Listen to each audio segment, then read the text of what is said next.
அனைவருக்கும் வணக்கம். Good morning to everyone. இன்னைக்கு நம்ம பார்க்க போகிறது 10th ஸ்டாண்டர்ட் உடைய சாப்டர் ஃபர்ஸ்ட் கூடிய ரிலேஷன்ஸ் அண்ட் ஃபங்க்ஷன்ஸை பற்றி பார்க்க போகிறோம்.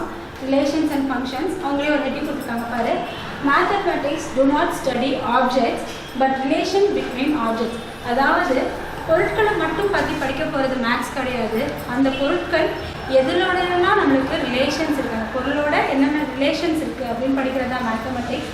Content to them is irrelevant. They are interested in form only. அதில் இருக்கிற வெறுமனை படித்தோம்னா அது நம்மளுக்கு எந்த லைஃப்லையும் நம்மளுக்கு ஒத்து வராது.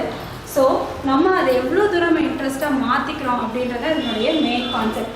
இந்த ரிலேஷன்ஸ் அண்ட் ஃபங்க்ஷன்ஸ் இதை கண்டுபிடிச்சவர் யார் அப்படின்னா காட்ஃப்ரெட் வில்ஹெம் லீபன்ஸ் அப்படின்றவர் தான் இதில் கண்டுபிடிச்சிருக்கிறாரு.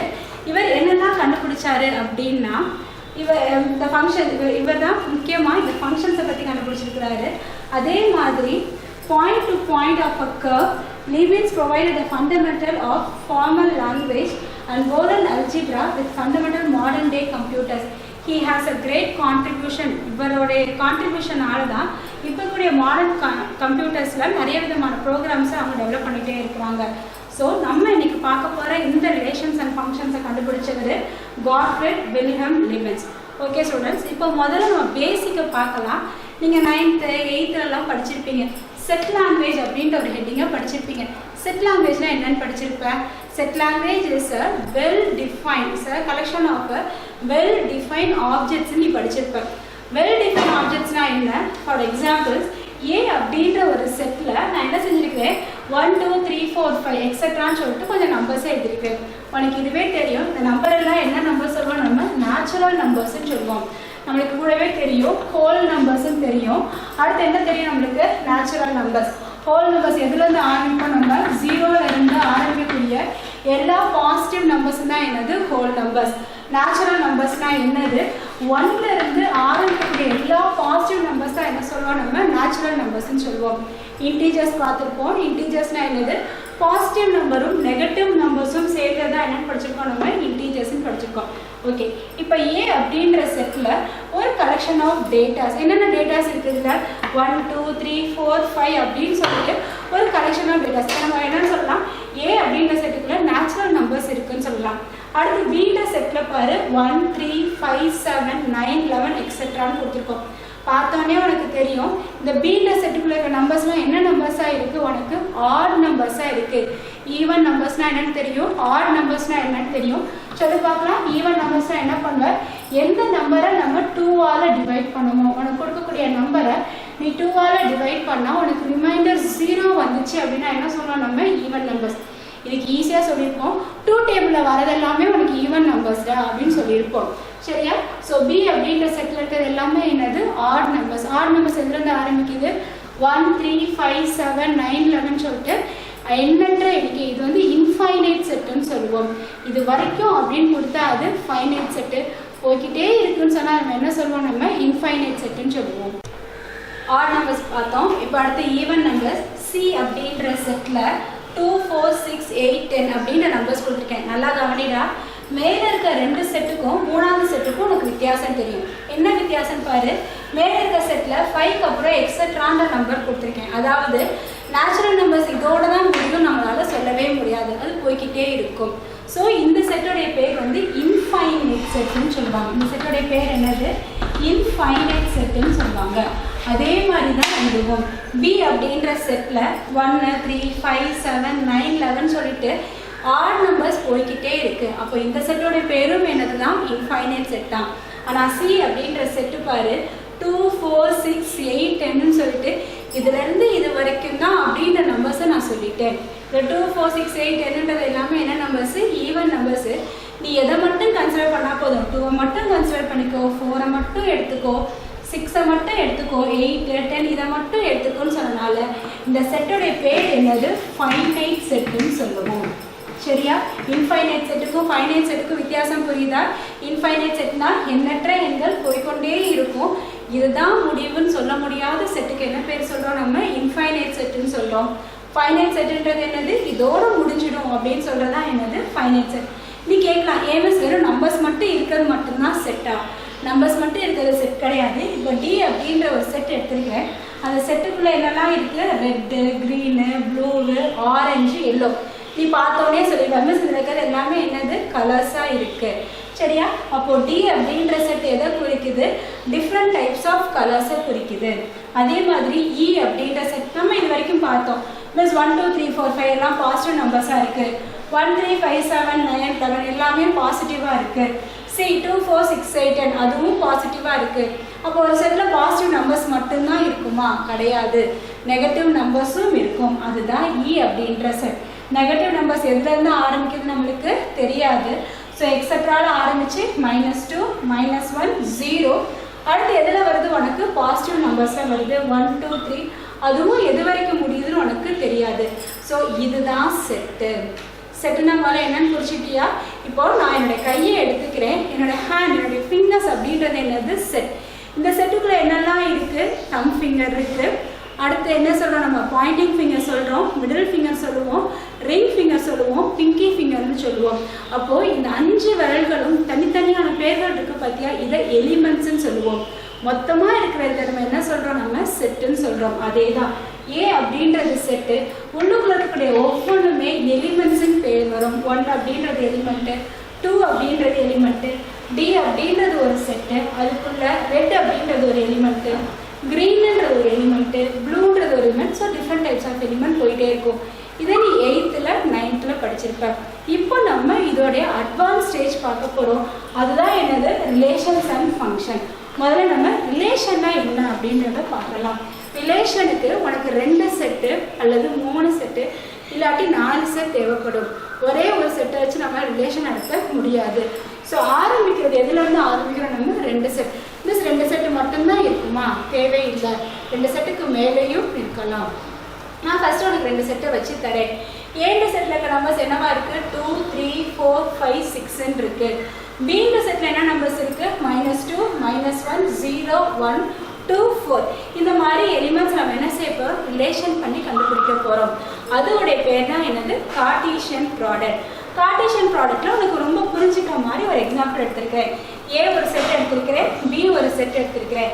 ஏன்ற செட்டில் எல்லாமே என்னவா இருக்குது, கேரட்டு, பிரிஞ்சா, லேடிஸ் ஃபிங்கர், வெறும் வெஜிடபிள்ஸோடைய நேமாக எழுதியிருக்கிறேன். பி அப்படின்ற செட்டில் என்ன எடுத்திருக்கிறேன் நான், ஆப்பிள், ஆரஞ்சு, கிரேப்ஸ், பைனாப்பிள். அதுக்குள்ளே ஃபுல்லாகவே என்னவா இருக்குது, உனக்கு ஃப்ரூட்ஸோடைய நேம் இருக்குது. இப்போது ரிலேஷன் அப்படின்ற அர்த்தம் என்னது, இந்த கேரட் அப்படின்ற எலிமெண்ட், அதாவது ஏன்ற செட்டில் இருக்கக்கூடிய கேரட்டு பீன்ற செட்டில் இருக்கக்கூடிய எல்லா எலிமெண்ட்ஸுக்கும் சமமானது. கேரட் நீ எதோட சேர்க்கலாம், ஆப்பிளோட சேர்த்துக்கலாம். கேரட்டை நான் எதோட சேர்த்துக்கிறேன், ஆரஞ்சோட சேர்த்துக்கிறேன். கேரட் எதோட சேர்த்துக்கிறேன், நான் கிரேப்ஸோட சேர்த்துக்கிறேன். கேரட் அடுத்து எதோட சேர்த்துக்கிறேன், பைனாப்பிளோட சேர்த்துக்கிறேன். அதே மாதிரி அடுத்து எதை சேர்க்க போகிறேன், நான் பிரிஞ்சால். ஏன்ற செட்டில் இருக்கக்கூடிய பிரிஞ்சால் பீன்ற செட்டில் இருக்கக்கூடிய ஒவ்வொரு எலிமெண்ட்டுக்குமே அது காமனான ஒன்று. ஸோ பிரிஞ்சால் எதோட சேருது, ஆப்பிளோட சேருது, ஆரஞ்சோட சேருது, கிரேப்ஸோட சேருது, பைனாப்பிளோட சேருது. அடுத்து லேடிஸ் ஃபிங்கர். லேடிஸ் ஃபிங்கர் எதோட சேருது, ஆப்பிளோட, ஆரஞ்சோட, கிரேப்ஸோட, பைனாப்பிளோட. ஸோ கார்ட்டீசியன் ப்ராடக்ட் எப்படி எழுதுவோம், நம்ம ஏ கிராஸ் பின்னு எழுதுவோம். கார்ட்டீசியன் ப்ராடக்ட் எப்படி எழுதுவோம், நம்ம ஏ கிராஸ் பி. நீ வேகமாக இதை ஏ மல்டிபிள் பின்னு வாசிக்க கூடாது. இதை நீ எப்படி தான் வாசிக்கணும், ஏ கிராஸ் பின்னு வாசிக்கணும். ஏ கிராஸ் பியோட அர்த்தம் என்னது, முதல் செட்டில் இருக்கிற எலிமெண்ட்டை 2வது செட்டில் இருக்கக்கூடிய ஒவ்வொரு எலிமெண்ட்டோடையும் சேர்த்து எழுது. அதாவது கேரட்டை நான் ஆப்பிளோட சேர்த்து எழுதுகிறேன், அடுத்து கேரட்டை நான் ஆரஞ்சோட சேர்த்து எழுதுகிறேன், அடுத்து கேரட்டை நான் கிரேப்ஸோட சேர்த்து எழுதுகிறேன், அடுத்து கேரட்டை நான் பைனாப்பிளோட சேர்த்து எழுதுகிறேன். கேரட்டை சேர்த்துட்டு இப்போ அடுத்து என்ன இருக்குது, ஏன்ற செட்டில் பிரிஞ்சால் இருக்குது. அப்போ பிரிஞ்சாலையும் சேர்த்து எழுது. சொல்லி பார்க்கலாம், பிரிஞ்சால் எதோட சேர்க்குறோம், நம்ம ஆப்பிளோட சேர்க்குறோம். பிரிஞ்சால் எதோட சேர்க்குறோம், நம்ம ஆரஞ்சோட சேர்க்குறோம். பிரிஞ்சால் எதோட சேர்க்குறோம், நம்ம கிரேப்ஸோட சேர்க்குறோம். பிரிஞ்சால் எதோட சேர்க்குறோம், நம்ம பைனாப்பிளோட சேர்க்குறோம். 2 முடிச்சாச்சு. 3வது ஒரு எலிமெண்ட் இருக்கா, என்ன எலிமெண்ட் இருக்குது, லேடிஸ் ஃபிங்கர். அப்போ இந்த லேடிஸ் ஃபிங்கரை இதே மாதிரி எல்லாத்தோடையும் சேரு. லேடிஸ் ஃபிங்கர் எதோட சேர்க்குற, ஆப்பிளோட சேர்க்குற. லேடிஸ் ஃபிங்கர் எதோட சேர்க்குற, ஆரஞ்சோட சேர்க்குற. லேடிஸ் ஃபிங்கரை கிரேப்ஸோட சேர்க்குற. லேடிஸ் ஃபிங்கரை பைனாப்பிளோட சேர்க்குற. இது எல்லாத்தையுமே நீ செட் ப்ராக்கெட்குள்ளே தான் எழுதிக்கணும். அதுதான் செட் லாங்குவேஜோடைய முக்கியத்துவம். புரியுதா? இப்போ அங்கே பார்க்கலாம், இந்த சரி இப்போ நம்ம கார்ட்டீசியன் ப்ராடக்ட்னு பார்த்தோம் பார்த்தியா, இந்த கார்ட்டீசியன் ப்ராடக்ட் நீ எத்தனை எலிமெண்ட்ஸ் எடுக்க போகிற? 2 எலிமெண்ட்ஸ் எடுக்க போகிற. என்னென்ன எலிமெண்ட்டு? ஏ பி. 2 நான் எம்டி செட். நான் எம்டி செட்னா என்னடா அர்த்தம்? ஏன்ற செட்டில் அட்லீஸ்ட் ஒரு எலிமெண்ட்டாவது இருக்கணும். பி அப்படின்ற செட்டில் அட்லீஸ்ட்னு தான் சொல்லிட்டேன், சரியா? அட்லீஸ்ட் ஒரு எலிமெண்ட்டாவது இருக்கணும். அது எம்டி செட்டாக மட்டும் இருக்கக்கூடாது. ஏன்னா empty set has no values. So நான் என்ன செய்கிறேன்? ஏபின்னு 2 செட் எடுக்கிறேன். அந்த 2 செட்டுமே நான் எம்டி செட். இந்த 2 செட்லேயுமே என்ன இருக்குன்னு அர்த்தம்? ஒரு எலிமெண்ட் இருக்கலாம், 2 இருக்கலாம், 3, எத்தனை வேணாலும் இருக்கலாம். 2 நான் எம்டி செட் எடுத்துக்கிறேன். தென் the set of all ordered pairs. ordered pairsனா என்னது? ப்ராக்கெட்குள்ளே போட்டு எழுதுறதா என்னது? ordered pairs. A, B. சரியா? இந்த A அப்படின்றது எதை குறிக்குதுன்னா செட் ஏல இருக்கக்கூடிய எலிமெண்ட்ஸை குறிக்குது. இந்த ஸ்மால் b எதை குறிக்குதுன்னா செட் b இருக்கக்கூடிய எலிமெண்ட்ஸை குறிக்குது. அதுதான் ordered pairs A, B such that A belongs to capital A. அர்த்தம் புரியுதா? ஸ்மால் ஏனா என்னது? அதுக்குள்ளே இருக்கக்கூடிய எலிமெண்ட்ஸ், ஏன்ற செட்டில் இருக்கக்கூடிய எலிமெண்ட்ஸ் எல்லாமே ஏல இருக்கும். Small b belongs to capital B is called a Cartesian product of A and B. இதுதான் நம்ம என்ன சொல்றோம்? Cartesian product of A and B, and it is denoted by A cross B. So A cross B is equal to A comma B such that A belongs to A, comma B belongs to B. இதுதான் உனக்கு நான் இப்போ நடத்துனது, சரியா? சரி, first point பாரு.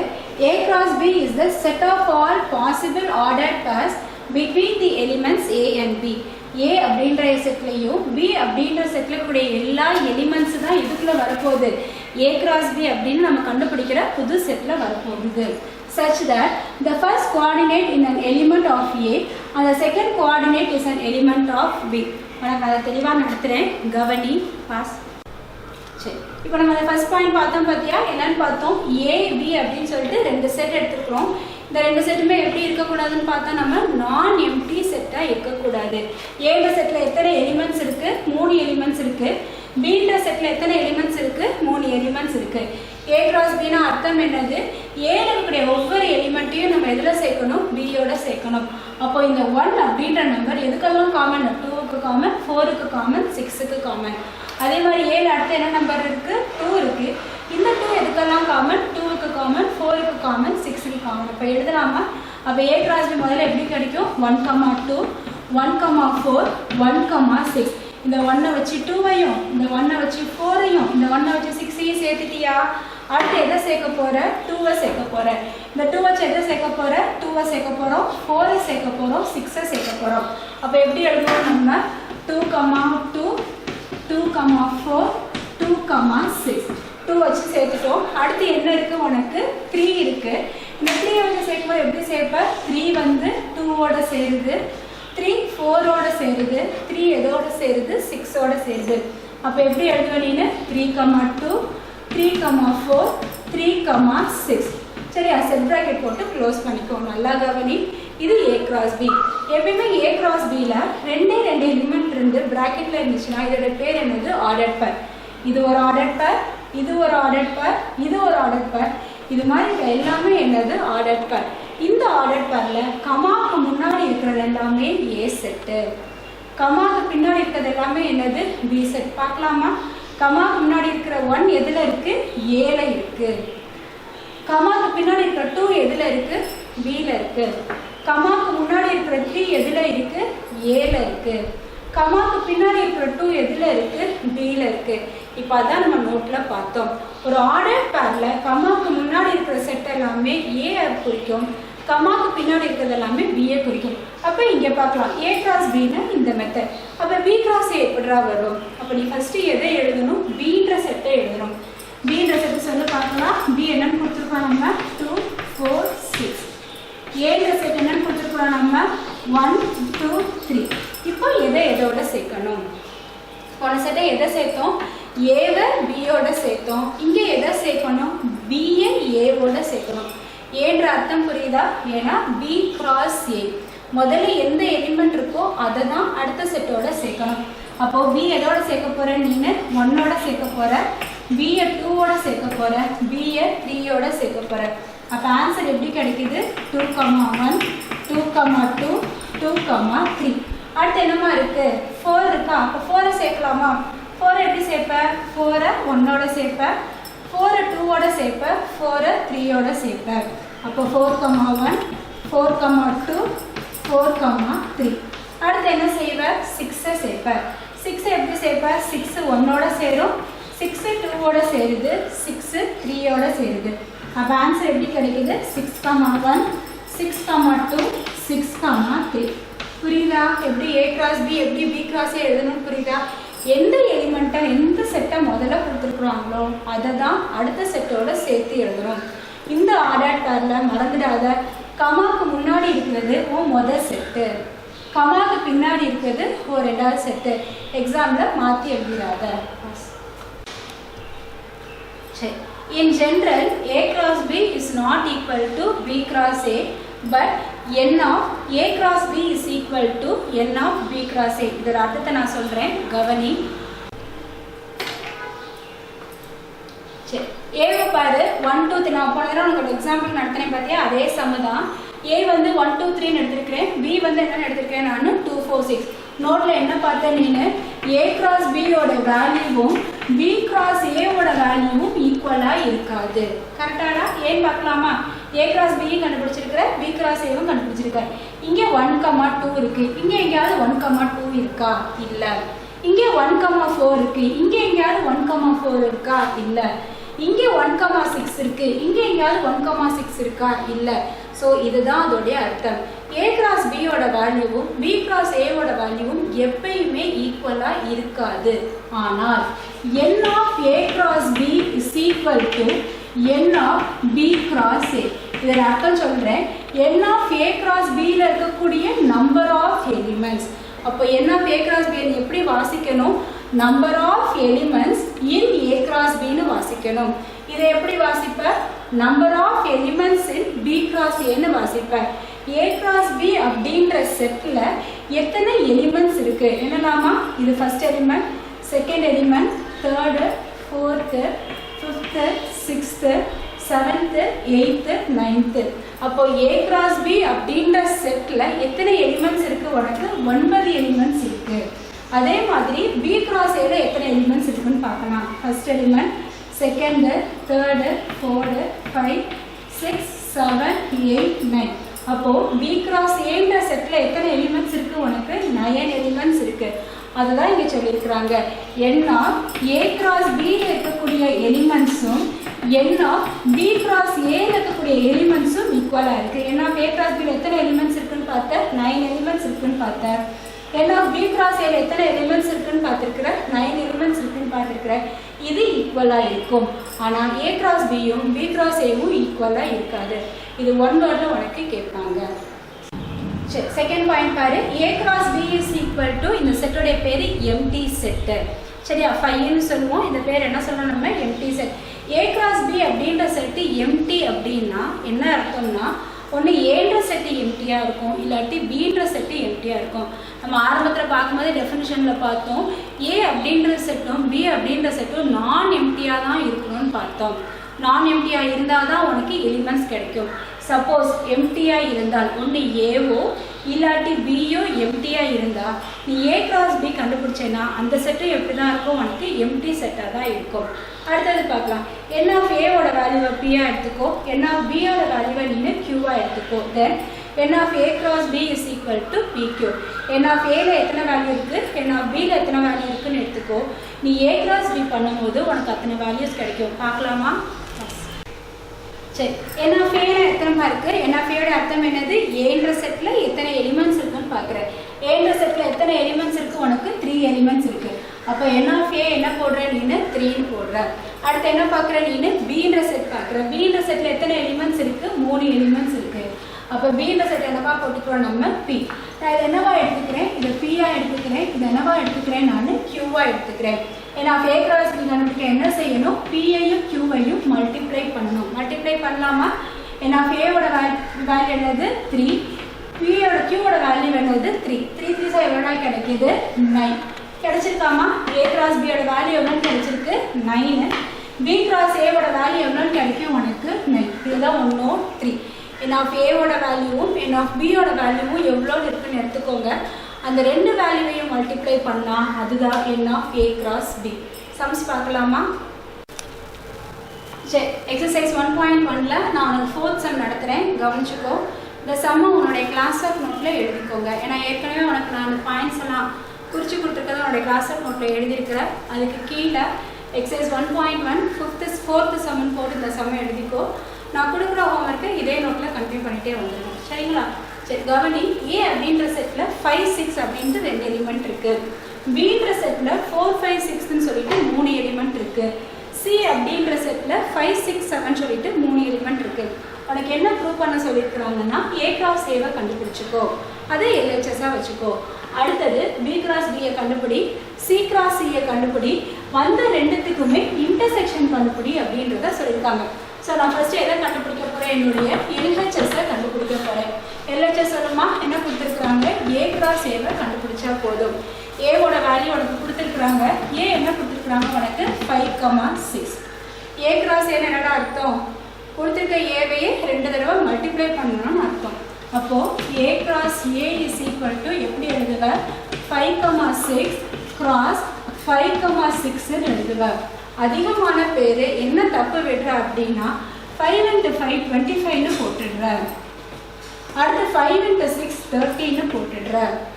அடுத்து 6 × 5 30ன்னு போட்டுற. 6 × 6 36ன்னு போட்டுடுற. இந்த கிராஸுக்கு உண்டான அர்த்தம் இது கிடையாது. தயவுசெய்து இந்த தப்பை செஞ்சுடாதீங்க. இதை எப்படி செய்யணும் அப்படின்னா முதல் எலிமெண்ட்டில் இருக்கக்கூடிய முதல் செட்டில் இருக்கக்கூடிய எலிமெண்ட்ஸை ரெண்டாவது செட்டில் இருக்க எல்லா நம்பரோடையும் மல்டிப்ளை பண்ணு. அதாவது இந்த 5ன்றது 5க்கும் காமன், 6க்கும் காமன். அப்போ 5 எதோட சேர்த்து எழுத போகிற? 5ஓடையும் சேர்க்க போகிற, 6ஓடையும் சேர்க்க போகிற. செட் ப்ராக்கெட் போட்டுக்கோ. ஆர்டர் பேருக்கு ரவுண்ட் ப்ராக்கெட் ஆரம்பிச்சுக்கோ. 5 எதோட சேர்க்குற? 5ஓட சேர்க்குற. 5 எதோட சேர்க்குற? 6ஓட சேர்க்குற. இப்போ எதுனா தனியாக இருக்குது? 6 தனியாக இருக்கா? இந்த 6 எதோட சேர்க்க போகிற? 5ஓட சேர்க்க போகிற. இந்த 6 அடுத்து எதோட சேர்க்க போகிற? நீನು 6ஓட சேர்க்க போகிற. அப்போ எப்படி கிடைக்கும்? 6, 5, 6, 6. இதுதான் உன்னுடைய எல்ஹெச்எஸ். அடுத்து என்ன கண்டுபிடிக்க போகிறோம்? நம்ம ஆர்ஹெச்எஸ் கண்டுபிடிக்க போகிறோம். ஆர்ஹெச்எஸ்ல முதல்ல என்ன கண்டுபிடிக்க போகிறோம்னா நம்ம பி கிராஸ் பியை கண்டுபிடிக்க போகிறோம். அர்த்தம் என்னது? பியை 2 தடவை மல்டிப்ளை பண்ணு. மல்டிப்ளைனா அர்த்தம் என்னது? கிராஸ் ப்ராடக்ட் பண்ணு. பி எவ்வளோ கொடுத்துருக்குறாங்க? 4, 5, 6. எப்படி எழுதுற? b cross b is equal to 4, 5, 6 cross 4, 5, 6. சொல்லுமா எப்படி மல்டிப்ளை பண்ணணும்?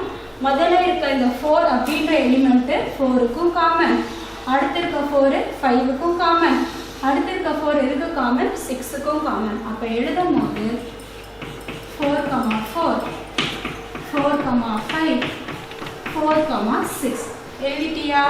அடுத்து எந்த எலிமெண்ட் இருக்குது? 5 இருக்குது. இந்த 5 சேர்க்கலாமா? 5 எதோட சேர்ப்பேன்? 4ஓட சேர்ப்பேன். 5 5ஓட சேர்ப்பேன். 5 6ஓட சேர்ப்பேன். அப்போ எப்படி எழுதுறேன் நான்? 5, 4, 5, 5, 6ன்னு சேர்க்குறோம். அடுத்து எது தனியாக இருக்குது? 6 தனியாக இருக்கா? இந்த 6 என்ன செய்யணும்? 4, 5, 6ஓட சேர்க்கணும். அப்போ எப்படி கிடைக்குது?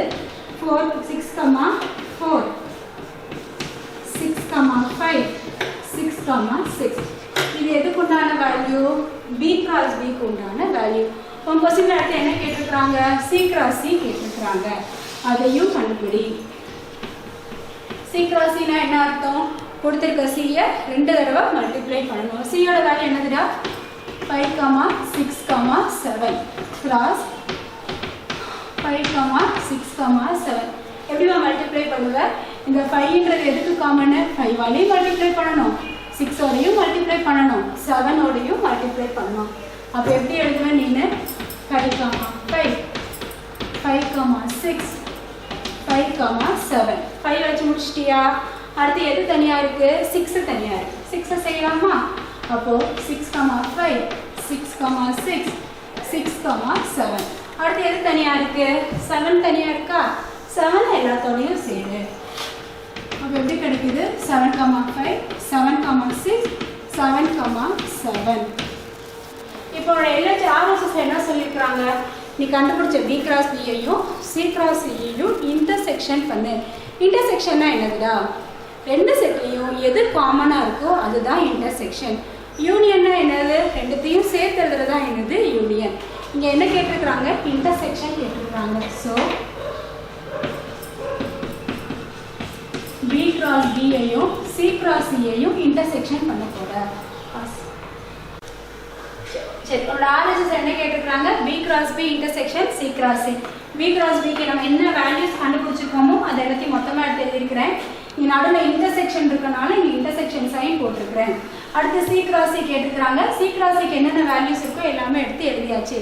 இன்டர்செக்ஷனா என்ன? திரும்ப ஒரு தடவை யோசிச்சு சொல்லு. ரெண்டு செட்டுக்குமே எந்த எலிமெண்ட் காமனாக இருக்கோ அதுதான் இன்டர்செக்ஷன். இங்கே 4,4 இருக்குது. இங்கே எங்கேயுமே 4,4 இல்லை. அப்போ இதை எடுக்க முடியாது. இங்கே 4,5 இருக்குது. இங்கே எங்கேயுமே என்ன இல்லை? 4,5 இல்லை. அதனால் எழுத முடியாது. 4,6 இருக்குது. இங்கே எங்கேயுமே 4,6 இல்லை. ஸோ அதையும் எழுத முடியாது. அடுத்து 5,4. இங்கே 5,4 இருக்கா? இங்கேயும் 5,4 இல்லை. ஸோ அதுவும் எழுத முடியாது. அடுத்து என்ன இருக்குது? 5,5 இருக்குது. இங்கே 5,5 இருக்கா? இருக்குது. அப்போ அந்த 5,5 நம்ம எழுதலாம். அடுத்து என்ன இருக்குது? இங்கே 5,6 இருக்குது. இங்கேயும் என்ன இருக்குது? 5,6 இருக்குது. அப்போ இதையும் எழுதலாம். இன்டர்செக்ஷனோட அர்த்தம் புரியுதா? ரெண்டு செட்லையும் அதே எலிமெண்ட் காமனாக இருந்தால் மட்டும்தான் எழுத முடியும். அடுத்து 6,4 இங்கே இருக்குது. இங்கே 6,4 இருக்கா? இல்லை, எழுத முடியாது. இங்கே 6,5 இருக்குது. இங்கே 6,5 இருக்கா? இருக்குது. அப்போ 6,5 என்ன செய்யலாம்? எழுதலாம். அடுத்து என்ன இருக்குது? இங்கே 6,6 இருக்குது. இங்கேயும் என்ன இருக்குது? 6,6 இருக்குது. அப்போ 6,6 என்ன செய்யலாம்? நம்மளால் எழுத முடியும். ஆன்சர் எடுத்து எழுதலாமா? ஸோ என்ன ஆன்சர் கிடைக்குது? 5,5 5,6 6,5 6,6. நீ கண்டுபிடிச்ச A cross A ஓட வேல்யூ பாரு. A cross A என்ன இருக்கு? 5,5 இருக்கு. இங்கேயும் என்ன இருக்கு? 5,5 இருக்கு. இங்கே 5,6 இருக்கு. இங்கேயும் என்ன இருக்கு? 5,6 இருக்கு. இங்கே 6,5 இருக்கு. இங்கேயும் 6,5 இருக்கு. இங்கே 6,6 இருக்கு. இங்கேயும் என்ன இருக்கு? 6,6 இருக்கிறனால என்ன போட்டலாம்? நம்ம hence proved போட்டலாம். அர்த்தம் புரியுதா? இதுதான் என்னது? நம்மளுடைய fourth sum. A cross A is equal to B cross B intersection C cross C. சரியா? இந்த சம் என்னுடைய கிளாஸ் ஆஃப் நோட்டில் செஞ்சுருக்கிற என்னுடைய ஹோம்ஒர்க்கு எக்ஸாம்பிள் 1.1 செஞ்சுருக்கணும். புரியுதா? உன் ஹோம்ஒர்க்கு எக்ஸாம்பிள் 1.1 உன் கிளாஸ் ஆஃப் நோட்லேயே தொடர்ந்து செஞ்சுட்டு வா. தேங்க்யூ.